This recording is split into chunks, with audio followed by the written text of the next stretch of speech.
humanitarian right of the people of Kashmir. 100,000 have lost their lives. They have lost fear of death. At least lift the siege. I mean, it's a huge humanitarian crisis taking place. People of Kashmir have the right of self-determination. Illegally, they revoked Article 370.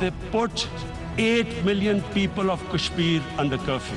Mr. Narendra Modi is a life member of RSS. This RSS believed in the ethnic cleansing of Muslims. 100,000 Kashmiris have died in the past 30 years. This is a test for the United Nations. This is the time to take action. India must lift this inhuman curfew.